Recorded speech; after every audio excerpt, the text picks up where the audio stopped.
भोपाल में भारतीय जनता पार्टी के मध्य प्रदेश मीडिया प्रभारी आशीष अग्रवाल ने समान नागरिक संहिता को देश हित, सामाजिक समानता और न्याय संगत व्यवस्था के लिए आवश्यक बताते हुए कहा कि संविधान निर्माताओं की स्पष्ट मंशा थी कि देश में सभी नागरिकों के लिए समान कानून लागू हो।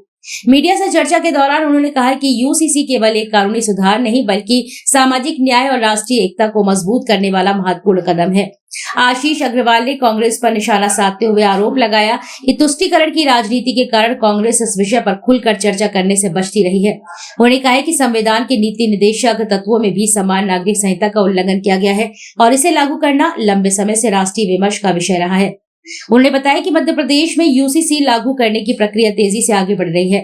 सरकार के द्वारा गठित समिति जन सुझावों को अंतिम रूप देने की दिशा में कार्य कर रही है और सुझाव प्रक्रिया अब अंतिम चरण में पहुंच चुकी है। संभावनाएं जताई जा रही है कि राज्य सरकार 20 जुलाई से शुरू होने वाले विधानसभा के मानसून सत्र में यूसीसी से संबंधित प्रस्ताव या विधेयक प्रस्तुत कर सकती है।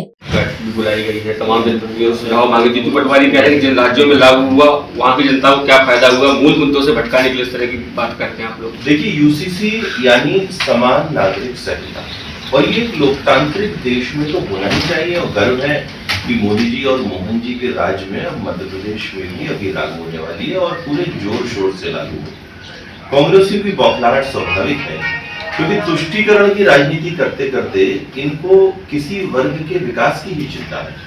और 3 तलाक पे हमने कांग्रेस का रुख देखा था। कांग्रेस महिलाओं के हक और सम्मान के साथ नहीं थी। ऐसे यूसीसी में भी जब अन्य समाज और धर्म के लोगों को भी वही हिस्सा मिलेगा जो किसी और समाज को मिलता है, तो ऐसे में कांग्रेस की बौखलाहट स्वाभाविक है।